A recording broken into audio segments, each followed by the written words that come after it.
I am 100% willing to spend my entire free agent auction budget on him. Go out and grab him. Just spend the whole load. Drop it all down in week 1.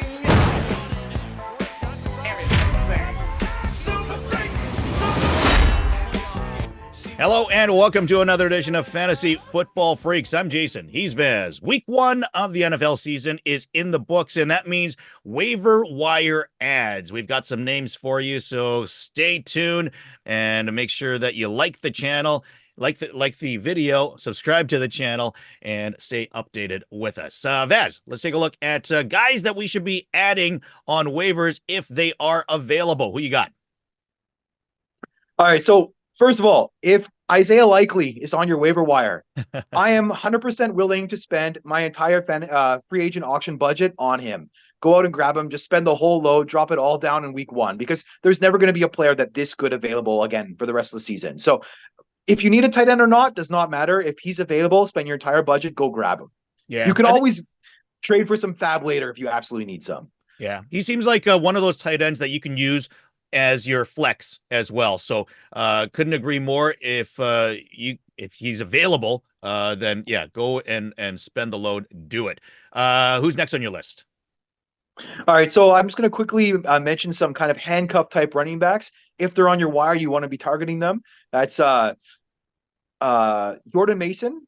So it sounds like CMC might miss another week or two. So if he's still on the wire, probably isn't. But if he's still there, definitely look to add him. And then same with Jacksonville's running back. Tank Bigsby. Tank Bigsby, thank you very much. Yeah, Tank Bigsby. If he's there, he had as many carries as Travis Etienne. So if he's there, he's a premium handcuff. Go out and grab him. And then finally, I think the last guy on my list was Madison. Alexander Madison. Yeah, Alexander Madison. So yeah. Again, I think a premier handcuff. He only had, I think, 4 carries, but he was heavily used in the passing game. So if you play in a PPR format, he'd be a good target. I think otherwise, maybe not necessarily, but if you play in a PPR format, go out and grab Alexander Madison. Yeah, if Madison is the receiving running back of that group, and they're going to be using him more when they are trailing in games. I expect the Raiders to be trailing a lot of games, so maybe he'll get some usage. I was actually very low on Madison coming into the season, to be honest. I've had him in dynasty teams, but it looked like a very encouraging week 1, so put him back with the arrow up. You want to also talk about Stafford and Willis a little bit? Yeah, I will say that unlike Likely, who I would spend my entire free agent auction budget on, those other running backs, I'm a little bit more hesitant to spend big on. So just the maybe like 5 to 10% of my budget if I need a running back, something like that. So Stafford and Willis, I'll mention quickly. I think if you are playing in a super flex league, you definitely need to be adding Willis because he appears to be the replacement for Andrew Love, for Jordan Love. I'm sorry. So yeah, if you play in a super flex league, definitely go out and grab Malik Willis. In a single quarterback, absolutely not. I think there's much better options, and one of them could be Matthew Stafford, who's playing Arizona this week. I think Josh Allen just put up like almost 40 fantasy points against them, so he could be in for a huge week even without Puka Nacua. Also, another guy that you could think about adding is Justin Fields. If Russ is not back healthy and they stick with Justin Fields, he's got that rushing ability that could make him a very safe floor type quarterback for you to start in single quarterback formats. All right, let's take a look at a couple of other guys. Devon Vele on the Broncos. Yeah, so he had 8 targets and 8 receptions as well. Only 39 receiving yards, but he was heavily used in the short and intermediate routes.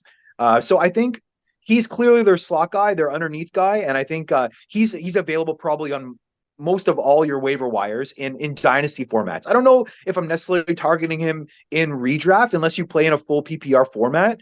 But in dynasty, absolutely, he's worth a roster spot. Okay, and Tyler Johnson? Yeah, Tyler Johnson and Colby Parkinson, I'll pair these two together.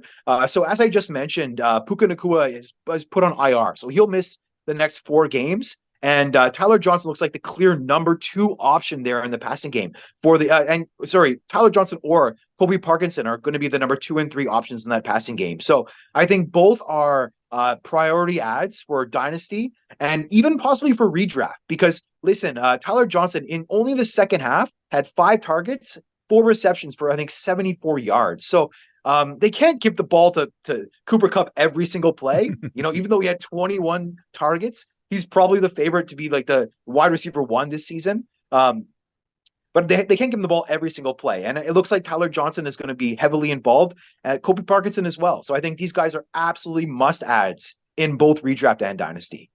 All right, there you have it. Once again, like the video and subscribe to the channel if you haven't done so already to stay up to date with what's going on in the fantasy world. And we'll see you on another edition next time of Fantasy Football Freaks.